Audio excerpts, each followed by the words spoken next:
Hey guys, have you ever wondered what is your arm is composed of? From the shoulder to your fingertip, you won't believe it consists of 60 bones, which is the majority of bones in your body. It's like from your fingertip to your just wrist, you got like somewhere around 18 to 20 sets of bones, which consist of corpus, metacarpus, and phalanges, and you got two bones here, radial and ulna, and here branchioradialis, and all those things. So today I'm going to break it down to you guys. What is your arm is composed of and how you can work on it, how you can work on your finger grip strength basically, and your bicep strength and all this stuff with some very minimal easy home workouts. Okay, and I'm going to tell you one very scientifically proven fact that the more you lose your grip strength, that is your fatally near to your death. So the more we age, fatally biologically when you age, we tend to lose our grip strength, basically your finger strength, your ability to grab things, your ability to hold things, your ability to grab, throw, hold, your ability to hang. These are all basic primal strength for a human being to survive the day-to-day life.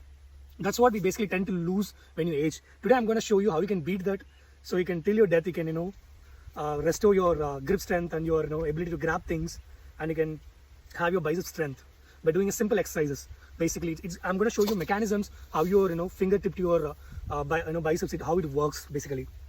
So first, let's start with your your hand, your palm. What is it composed of?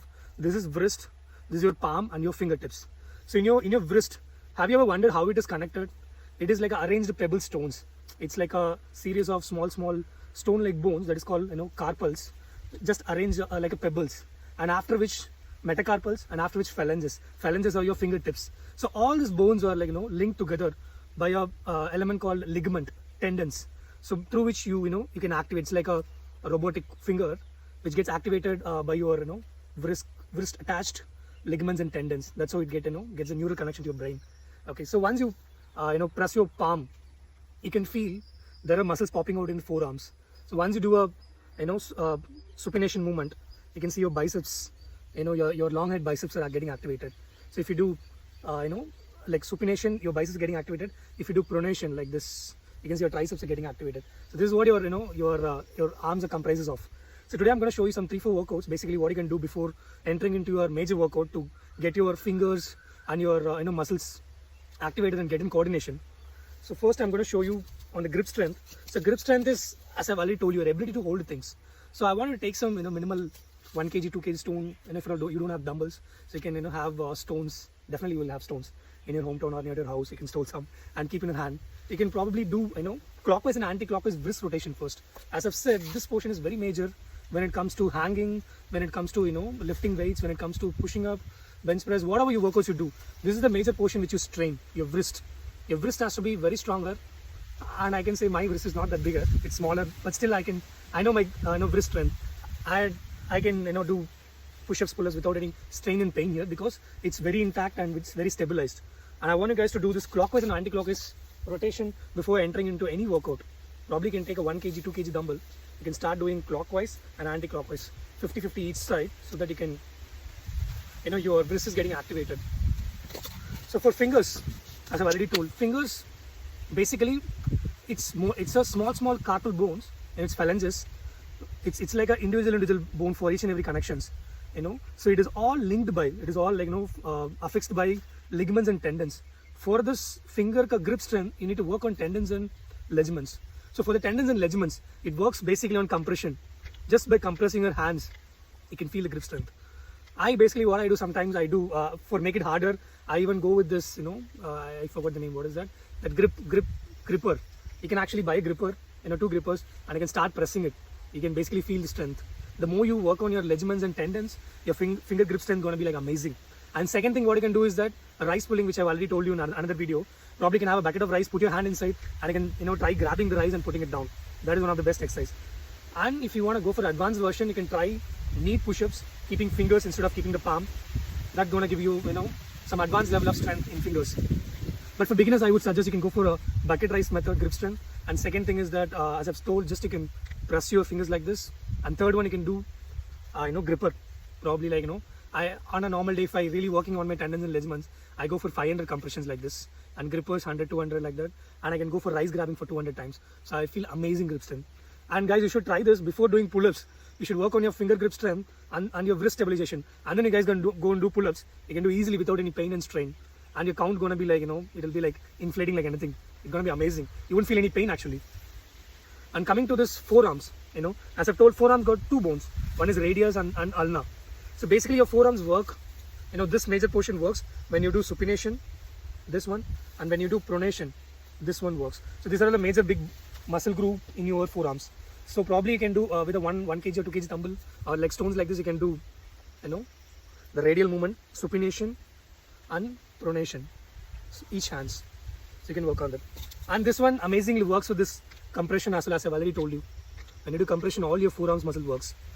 Basically, when you do this rice bucket grabbing, normal finger compressions, or else like, even while you do this gripper. So all your, forearm muscles get activated. I think that's more than enough. That's both inclusive of your finger grip strength plus your forearm, muscles.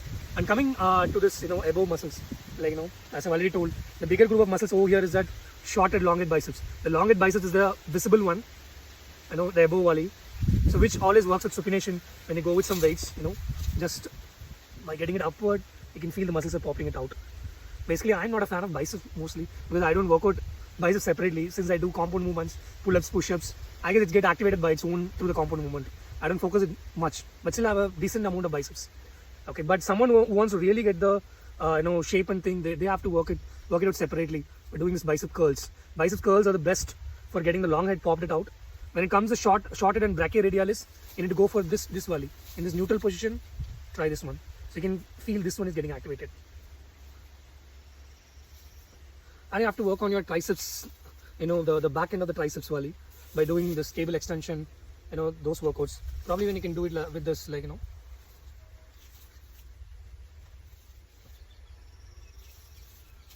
Okay. Now come to the scientific fact. Why do we have hands?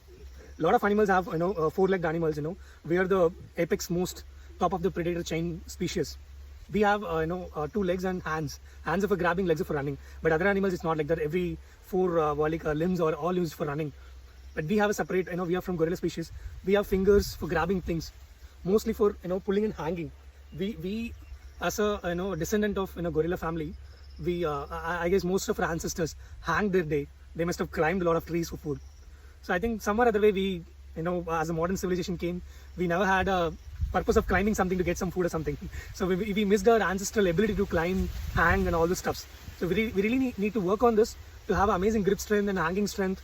More you age, more you lose the ability to hang and, to grip certain things. So you really need to work on this things every day to have a quality life. And I must say, death is going to knock your door. It is certain. Death is certain. Everybody gonna face that one other day. But how quality life you lived to face that death with smile? That's the question here.